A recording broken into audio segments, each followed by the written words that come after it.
పేరు గోపాల్ రెడ్డి, సూర్యాపేట జిల్లా, సూర్యాపేట నియోజకవర్గం. మా ఎమ్మెల్యే గారు ఇక్కడే ఉన్నారు. కాసరాబాద్ గ్రామం. నేను మొన్న రీసెంట్గా సర్పంచ్ ఎన్నికలు, ఆల్రెడీ గతంలో 2 సార్లు ఉప సర్పంచ్గా పనిచేసిన. మా సమస్యలు ఒకటే నిమిషం తెలియజేస్తా. గ్రామంలో పారిశుద్ధ్య కార్యక్రమాలు ఉన్నారు. వాళ్ళ గతంలో కేసీఆర్ ప్రభుత్వం బాగానే 2015లో మనకి అలాట్ చేయడం జరిగింది. కానీ వాళ్ళు చేసే పని సరిపోవట్లేదు, వాళ్ళు చేసే జీతం సరిపోవట్లేదు, ప్లస్ వ్యక్తులు సభ్యులు సరిపోవట్లేదు, వాళ్ళ కార్యక్రమాలు సరిపోవట్లేదు. కాబట్టి వాళ్ళు పెంచే అవకాశం ఇవ్వాలి, ప్రభుత్వం తప్పకుండా ఇస్తేనే. ఎందుకంటే వాళ్ళు మురికాలలో ఇవాళ తీసుకుంటూ పోతున్నారు, మళ్ళీ వారంలో మురికి వేరకపోతుంది. వాళ్ళకి మనం పని చెప్పలేకపోతే వాళ్ళు చేయలేకపోతున్నారు. కార్యక్రమాలు పెంచే వచ్చి తప్పకుండా చేయాలి. ఇంకోటి, ఈ ఉప సర్పంచ్ చెక్ పవర్ అనేది కూడా రద్దు చేస్తే బాగుంటుంది మా ఆలోచన. తీసేయలేదండి, మళ్ళీ రాత్రి మళ్ళీ తీసేయలేదని చెప్పారు. అది కూడా రద్దు చేస్తే బాగుంటుంది అని, అంటే సర్పంచ్లో కూడా స్వేచ్ఛగా ఉంటుంది నా ఆలోచన. నాకు కూడా రద్దు చేయాలని కోరుకుంటాను. 2 విషయాలు, వేరే ఏం చెప్పాలి. Thank you. నా పేరు జేరిపోతుల కరుణాకర్, దత్తాయపల్లి గ్రామ సర్పంచ్ సార్.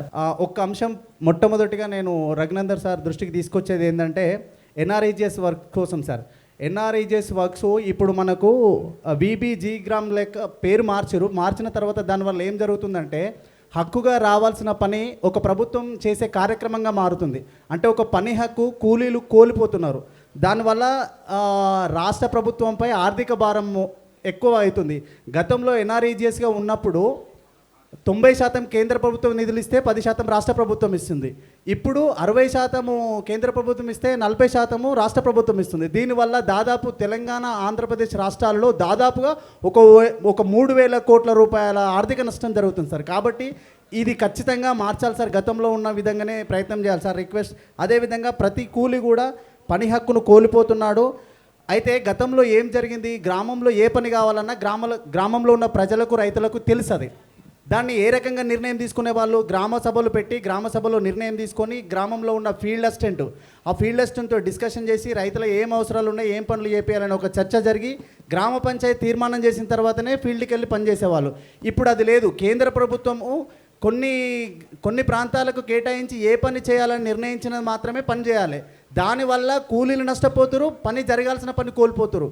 కాబట్టి ఈ ఎన్ఆర్ఈజిఎస్ పనిని అమలు చేయాలి. అదేవిధంగా కూలీల యొక్క బ్లాక్అవుట్ రోజులు, ఇంతకుముందుకు ఒక సర్పంచ్ గారు చెప్పారు, ఉపాధి కూలీలను వ్యవసాయేతర పనులకు అనుసంధానం చేయమని అంటుంది సార్.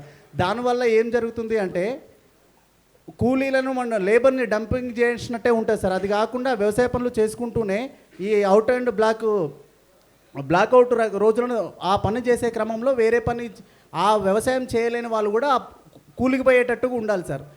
కాబట్టి ఇది